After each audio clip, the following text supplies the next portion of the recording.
Howdy, y'all. Joe Hills here, recording as I always do in Nashville, Tennessee, and I have this wonderful, beautiful, incredible sign left for me by the reddest of eyes, Red Eyes himself. He says, Joe, slime, on/off switch, up here. Pointing this way. I wander over here, and what do I see? I see carrot, on, off, VVVS. And what this does, I can only surmise, is connect not to this, because this thing is like its own little train wreck, but to my little beautiful piston thing way down here below. Now I don't have any glass on me, so I'm going to have to take my own special stairwell, the one that I prepared earlier. So for those of you who like cooking shows where they're like, oh, here's one I prepared earlier. Oh, here's one I prepared earlier. So I just shuffle on down these stairs, or ladders, as they might be called wherever you guys are from. I go past the chicken farm, deeper and deeper into the depths. And what do I see connected to my switch here? I see that Red Eyes has connected a repeater, such that my switch will not interfere with the switch that he has set up. Now, the way he built this, apparently it goes through some sort of crazy powder-based thing where you got powder on top of a block, which connects to a torch, which then points downward. I don't want to risk breaking it by, looking at it, but I'm under the impression that it's pretty sweet, because, clearly it works. I press the switch, and what does it do? It keeps the slimes over here. They can't get past that, and then they don't get up the stairs, and so then they don't make noise at the surface. Thank you to Mr. Red Eyes for doing something absolutely incredible. That was going to be my entire episode, I just want to say. My entire next episode was going to be me purtifying, as Generic B would speak, this process. Because I admit that I was really tired when I worked on it the other day. And so, as a result, my switch was less than elegant. My speech was less than eloquent, and I could have done better. So I came here to do better, only to find that I had been shown up by Red Eyes. And being shown up by Red Eyes is one of those things that happens to everybody who makes Minecraft stuff. Red Eyes, he's just too wonderful. We can't keep up. He's going to do stuff like this. I don't know what this does, but wow, I'm in the water now, getting all splashed on by, the combination of hydrogen and oxygen.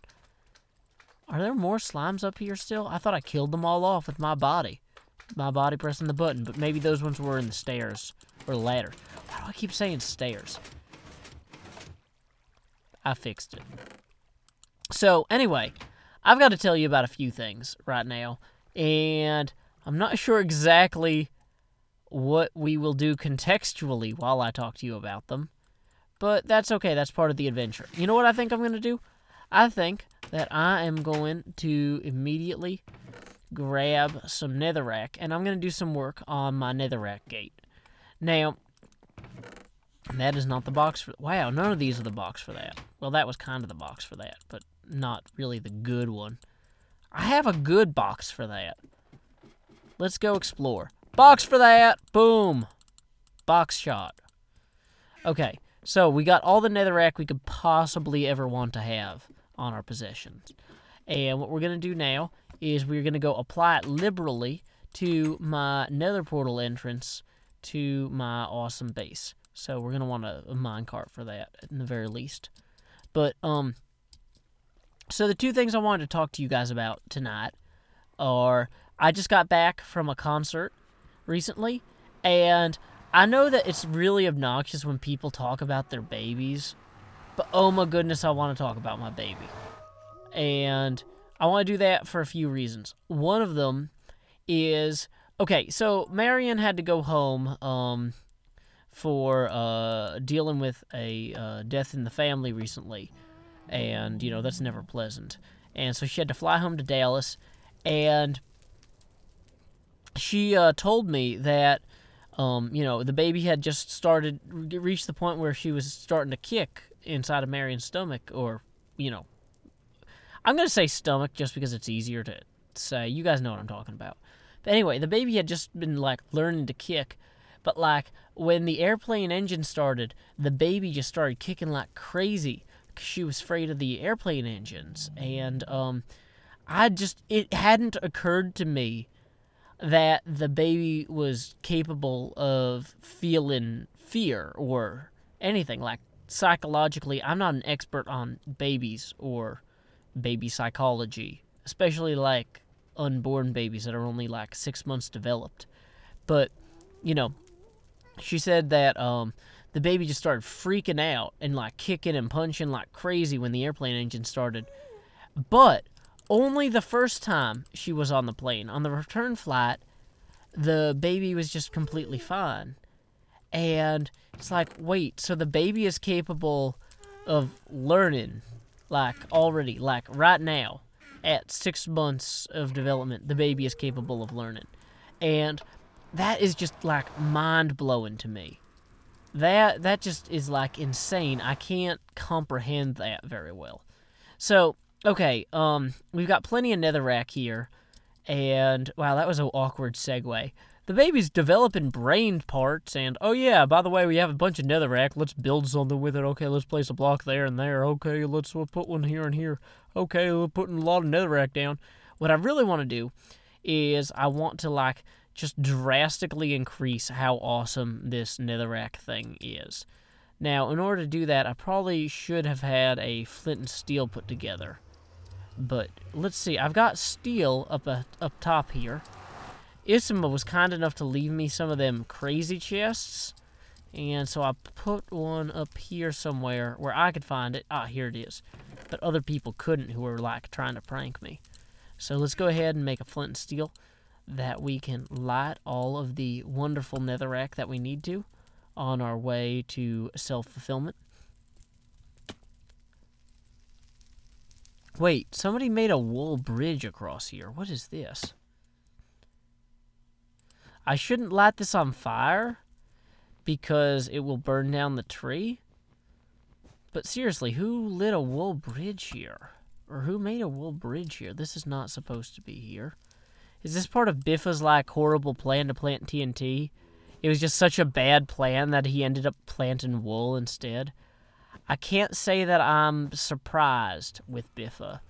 You know, he's got a lot of wonderful, admirable traits, but, let's just say threatening people isn't one of them. He is a horrible threat maker. Okay, also, guys, seriously, if you're gonna make threats, make plausible ones, you know? You know, I had a guy in college who, you know, if somebody messed with him, he'd be like, I'm gonna kill you! He wasn't gonna kill them. But, you know, if somebody messed with me, I'd be like, I'm gonna remove the hinges from your door!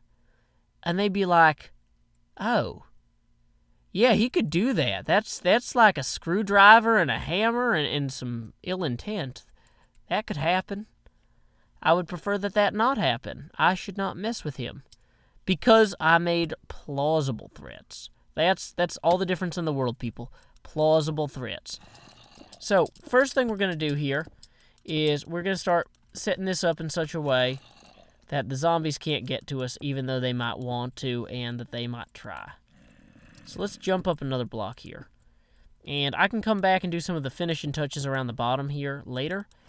But what I want to do is just start planting some more massive tentacled feet into this structure. Because I feel like what I really want is for my end portal to just be like a giant crazy octopus mouth with nether portal at the end of it.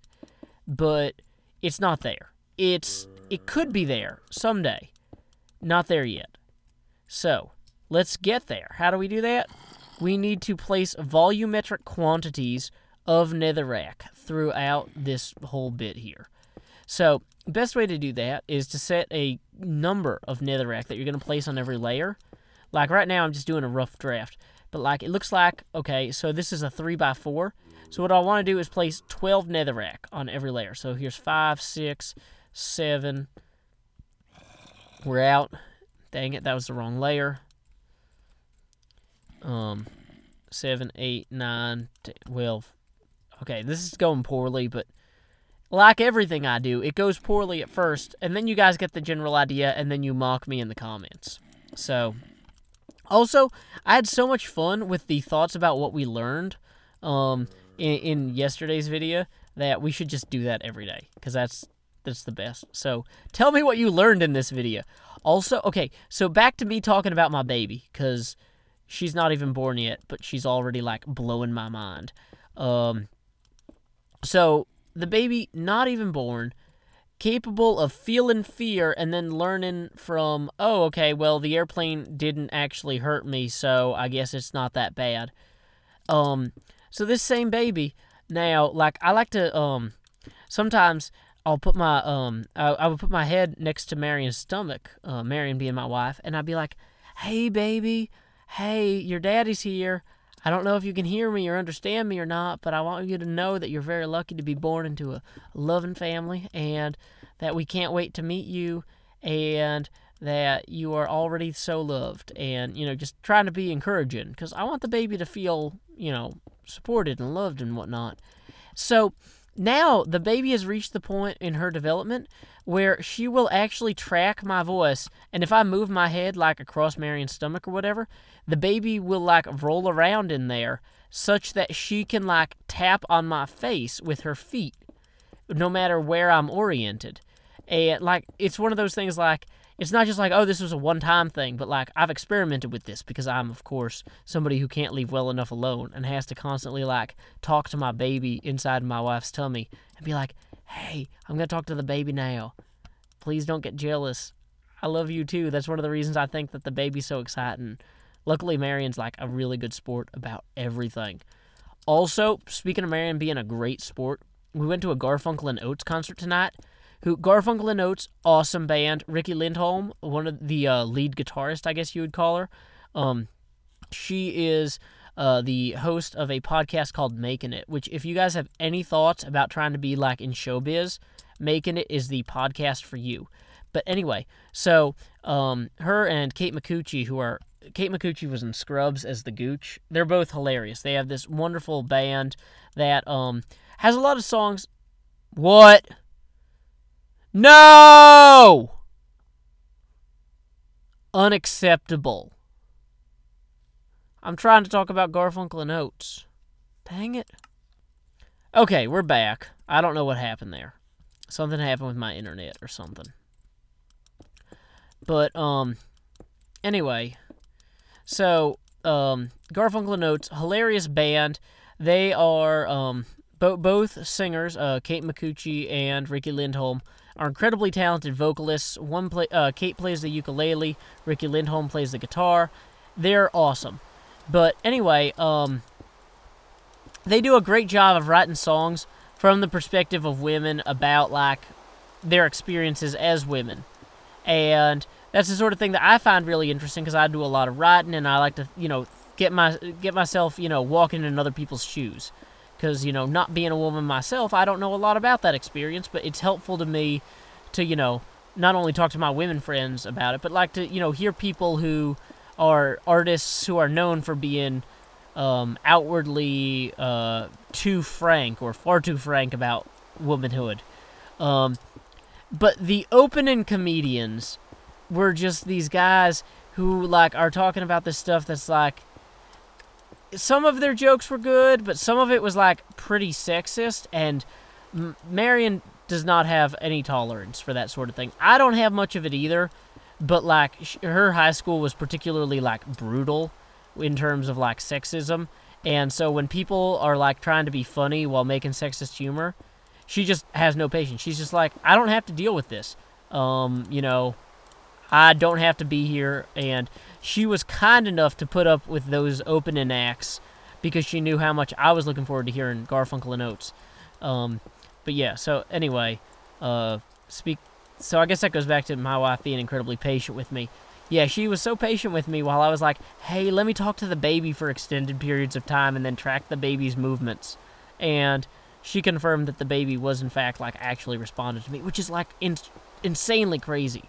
Because, like, I expected, you know, babies, okay, it'll be, like, 4 or 5 months until the baby's, like, old enough to really do anything that, like, influences how I think about it. Like, it's just going to be, like, a little crying machine for a little while. Because, like, I've always heard, okay, babies, they have no personality for a while, and then eventually they get cool. But, like, the baby is already cool. And I'd like to think that's my fault genetically, but I'm wondering if maybe that's a combination of the two, or maybe if all babies are this interesting, people just don't try to connect with them aggressively and then they don't realize it.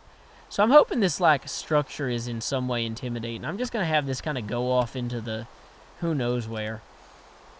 I probably should have brought a pick, just in case I, screwed up one of these blocks. Although I've kind of been going by the mantra of, oh, you can't screw this up. It's just placed in blocks. And that's kind of how you make crazy, like, tentacles for octopus monsters with portals in their heads. You just keep placing blocks, and you don't let anyone slow you down. You don't let anyone tell you no. You don't let them tell you that, you're too small pre, or you're not fast enough pre. I don't know what the next line in that is, but that's from a movie called Prefontaine, which is about one of the best American runners who was ever hit by a car before his time. And, you should check that out if you guys like running. I don't know. See, sometimes I assume you guys have stuff in common with me that maybe you don't. Like, I ran cross country in high school, not because I'm a natural athlete, but because I like hanging out with my friends and running around town and being loud and having fun and yelling Rudyard Kipling poems at the top of our lungs to increase lung capacity. But, I don't know how much you guys like Rudyard Kipling poems or athleticism. But, it's one of those things, like, not that I wasn't always a huge nerd, but, like, just because I'm a huge nerd doesn't mean I don't want to be able to, like, survive in a zombie apocalypse or whatever. Because, I mean, that sort of thing counts. Cardio, that's, like, rule number 1 from the movie Zombieland. But we knew that, like, 8 years ago when I was in high school. So, I mean, there's that. So, okay, so this is getting a lot more intimidating looking. Wow, so from over here I can see out to the swamp there. I can see down to some of those waterways where I've presumably popped out from places in the past. Got some pigs down there. Man, I wish Red Eyes hadn't built that thing so absolutely beautifully and perfectly that I might yet build it myself. But, I mean, I'm having fun just making this crazier as well. I just, I really like huge projects that don't necessarily have symmetry. Because huge projects that have symmetry, you know what they're going to look like, right? But, like, when I just start building crazy tentacle monster things, like, I'm just kind of placing blocks to give it a volumetric property. I don't know what the tentacles are going to look like. I don't know how this is going to be perceived when somebody comes out of the portal. But, like, I kind of have a hint that it'll be awesome, and so I persevere, and there's a joy in that. Just kind of starting with nothing and building something until it's more of something. Wow, that wasn't as good a sentence as I would have hoped. I mean, it's pretty late, because like I said, I went to a concert tonight. I talked to my baby tonight. Also, like, the comedy club had, like, a 2-drink minimum, and pro tip, your pregnant wife can't drink, so that's on you. So, yeah, there's some of that, too. Sorry, guys. I mean, I'm not in bad shape by any means. I've been, not drinking for a few hours now while just hanging out and doing stuff, but I'm definitely, like, in some ways I'm more energized by, like, the conversation with my baby kicking my face as I talk to her than anything. Like, that's such a bizarre thing. Like, I never expected that. I knew the baby would kick, but I never thought the baby would, like, track my voice or kick me. Like, incidentally kicking is fine, but, like, tracking my voice over a period of time, let's not fall off the edge there. Let's not get too crazy about this baby thing. Yeah, we all know you're excited, Joe. Let's not die to death. Okay. So, wow, this kind of got way too diagonal here. We need to loop this back around. Like I said, I'm trying to do this organically, but some days you just gotta loop. You just gotta build it the way it's gotta be. So let's loop this back out this way here. I'm gonna have this hooking around a bit. Because, like, I mined out so much netherrack when I was working on the hub. Like, it would be a shame not to just have it be all over my base here. And presumably, it being this high up, like, mobs aren't going to, like, crash down on me or whatever.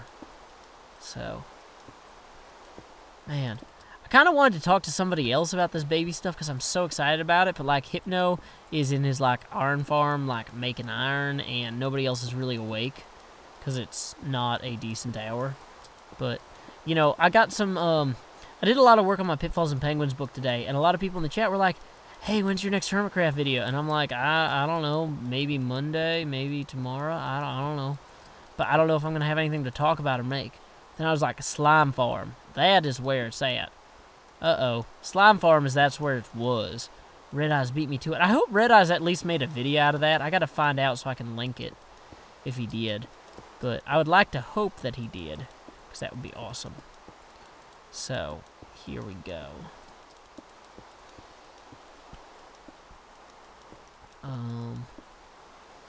Wow, we are getting way up here. I don't think we're actually, like, above the cloud layer. I can't look up at the sky when it's raining like that without getting way confused. That is just too much for me. Okay. So we are spending a few stacks of cobble, or netherrack, I'll tell you that. Cool. This looks pretty awesome, I gotta say. Let me see how this looks from the gate itself, though. I don't like that new clicking noise it makes. I only want to light these up, like, above the tree line. Once these start getting into the tree line, that gets way too dangerous. Because then I could really risk, you know, burning down the entire forest. This clicking noise is super weird. I'm not at all used to this. Plant one there. Plant one there. Here. How did I get up this high? Oh, I guess I came around that way. Cool. So then we're starting to get to the tree level. So there's no good way probably to jump over to that and survive. Ooh, there's no good way to jump over to that. Oh, hey, I found a good way to jump over to that and survive. So let's just throw this. Uh-oh, that was probably not optimal. Okay, yeah, that does not, like, warp and split enough for my taste. That needs to, like, really just go crazy.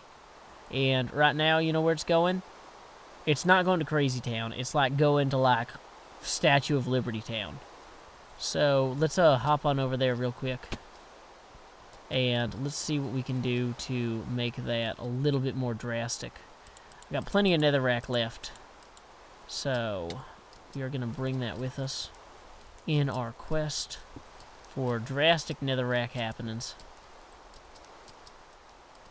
Okay. And I'm also learning where I should put steps in here. So I'm thinking that, okay, so this is where it starts like really going diagonally pretty far that way. So let's also start coming out this way here. And just kind of going nuts with this. So if we start going out this way some, then we don't want to just go diagonally the opposite fork. We want to kind of hook around like up and over. So we are just going to keep adding like around 9 blocks per layer. And of course I can't keep things all in the same layer because that would make me a sane person who's capable of like abstract art. And instead I'm a crazy person who's incapable of abstract art. You think it would be easier. Not the case. No, not for Joe Hills. And I've got this book with me. Not because I'm about to write a book, but because I thought about it earlier. And that was kind of going to be my fallback if this thing didn't go well with the slime farm. But somehow I'm here and I'm not writing a book. And so I'm thinking about doing a thing. And I want to hear you guys' opinion about this because it's such a weird thing. I'm thinking about, instead of doing NaNoWriMo, which is National Novel Writers Month, in like, you know, Google Docs or Evernote, I'm thinking about doing it in Minecraft books.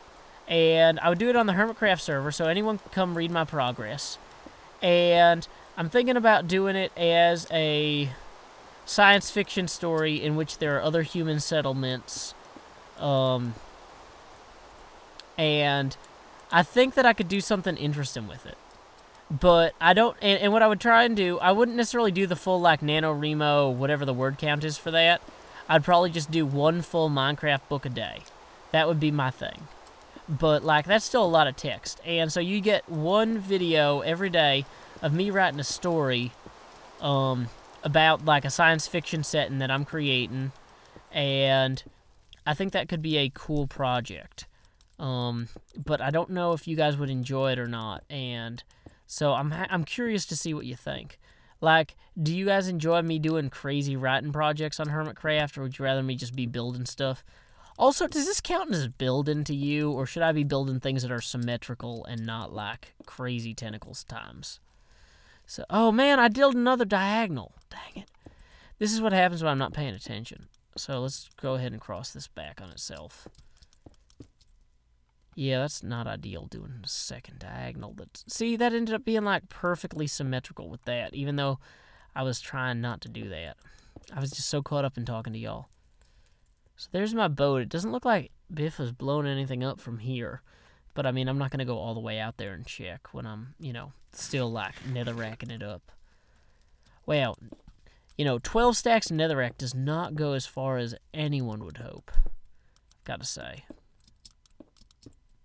So we're just going to kind of push out this way some and double back across here. Okay, so this is coming along. Yeah. Okay, so I'm pretty happy with how this is going, and I'm probably going to continue it until I'm out of netherrack, which I anticipate will be pretty soon.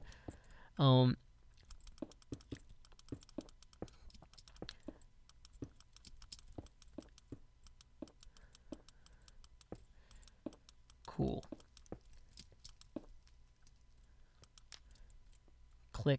Clicking awkward, super awkward clicking noises. Not sure I love them. Whatever. We are definitely getting more intimidating here. I kind of want to just, like, drop lava out of this and just burn the entire jungle as well. And, like, I don't know if that would be cool or not, but, like, nobody else has a burnt-out jungle. This is bad. How did I survive that? Let's not get hit by a creeper immediately. Let's instead live through this experience. Where does this go? Not anywhere helpful.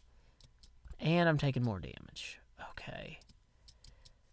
Okay, where's the actual tree? Okay, so here's the tree. Let's climb the tree real quick. This is the tree for us. Okay, so here we go. Up here. Does that look all rightish? Ugh, that looks way too symmetrical. We need to add some all sorts of craziness to this. This is just, like, lame. Okay, so we've got most of our health back. I'm glad that didn't drop me straight into a fire.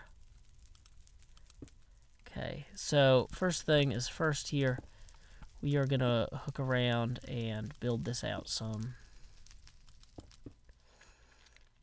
And, yeah, let's just kind of loop out here a little bit more. We need to give this more volume. All of this stuff is all about having kind of a combination of mass and volume. If it doesn't feel like it physically extends, it won't convey that. Like, well, of course it won't, but, like, these are all too narrow, is what this comes down to. Like, there needs to be more height and width and depth, which is the definition of volume if you multiply it together. So, you know, there's mathematical proof of that right there. Let's see, tossing that there. Tossing that there.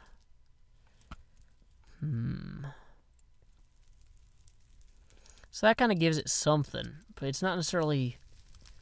What if I toss that there like so? Does that give it a little bit more volume? Let's give that a quick look. Wow, little bit. That, like, little box there seems a bit off. I'm not sure I love that. Definitely going to want to take a look at that. That might be too low. Yeah, that was a failure. Okay,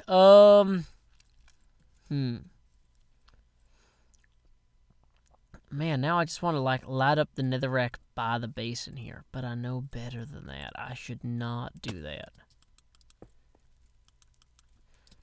Okay, I should put glowstone down there is what I should do. Will I? Possibly.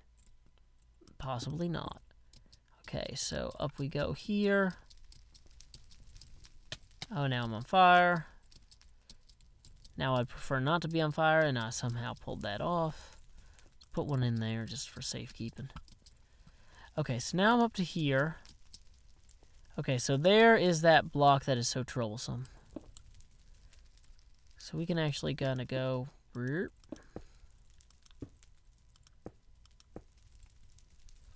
Okay, so now that makes me want to come underneath here and just support this. Like, I don't know if that's crazy or not, but like that seems like it should add some depth to it. Now, if that's the case, if that works, though, theoretically adding depth underneath each of these should also kind of help. So why don't we do some of that? That might not be as good as I think it's gonna be. And let's just thicken up a lot of this here. Yeah, this is all too thin. That's the problem.